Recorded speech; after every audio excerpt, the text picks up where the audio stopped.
చివరి అవకాశం. అనగనగా ఒక అందమైన పల్లెటూరు ఉండేది. అక్కడ రామయ్య అనే ఒక సామాన్య రైతు ఉండేవాడు. రామయ్యకు ఉన్నదల్లా ఒక్క చిన్న మొక్క పొలం. ఆ పొలమే అతనికి లోకం.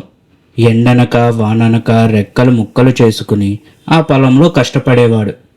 కానీ విధి వెక్కిరించినట్లు ఏళ్లు గడిచినా ఆశించిన స్థాయిలో పంటలు పండేవి కావు. రాను రాను అప్పులు కొండలా పెరిగిపోయాయి. ఇంట్లో తిండికి కూడా కటకటలాడే పరిస్థితి వచ్చేసింది. ఒకరోజు సాయంత్రం అలసిపోయి పొలం గట్టు మీద కూర్చున్న రామయ్య కళ్ళల్లో నీళ్లు తిరిగాయి. ఇంత కష్టపడినా ఫలితం లేదు.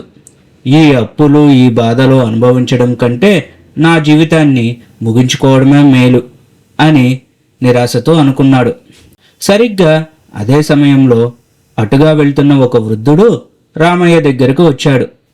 రామయ్య ముఖంలో ఉన్న దీనత్వాన్ని చూసి, ఏమైంది నాయనా, ఎందుకు ఇంత నిరాశగా ఉన్నావు అని ఆప్యాయంగా అడిగాడు.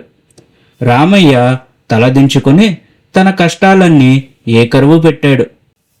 అది విన్న ఆ వృద్ధుడు చిరునవ్వుతో ఇలా అన్నాడు, రామయ్య, నీ జీవితం ఇంకా ముగిసిపోలేదు. నీ దగ్గర ఒక చివరి అవకాశం ఇంకా మిగిలే ఉంది.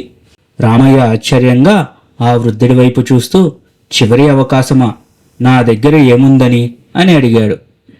వృద్ధుడు నిదానంగా రామయ్య భుజంపై చేయి వేసి, నీ అదృష్టం నీ పొలంలోనే ఉంది. కానీ నువ్వు కేవలం కష్టపడుతున్నావు తప్ప దీన్ని నమ్మడం లేదు. రేపటి నుండి నువ్వు కేవలం పని చేయడం కోసం పని చేయకు.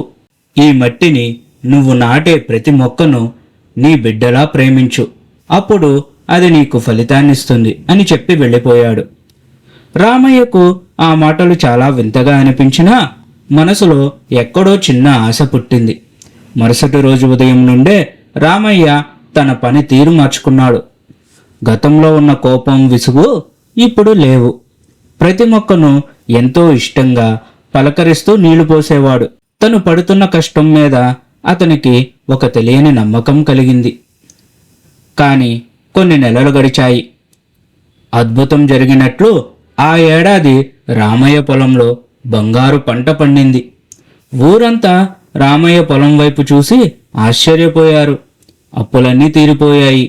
ఇంట్లో ఆనందం వెల్లివిరిసింది. కృతజ్ఞత చెప్పుకుందామని రామయ్య ఆ వృద్ధుడి కోసం ఊరంతా వెతికాడు. కానీ ఆయన ఎక్కడా కనిపించలేదు.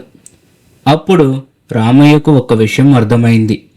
ఆ రోజు ఆ వృద్ధుడి రూపంలో వచ్చి మాట్లాడింది ఎవరో కాదు, తన లోపలే అణచివేయబడిన ఆత్మవిశ్వాసం.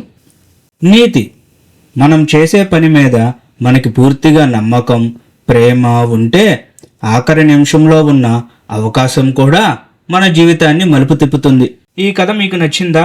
అయితే వెంటనే ఈ వీడియోను లైక్ చేసి మీ ఫ్రెండ్స్ మరియు ఫ్యామిలీకి షేర్ చేయండి. ఇలాంటి మరెన్నో అద్భుతమైన కథల కోసం మన ఛానల్ను సబ్స్క్రైబ్ చేసుకోవడం మర్చిపోకండి. మరో మంచి కథతో మళ్ళీ కలుద్దాం.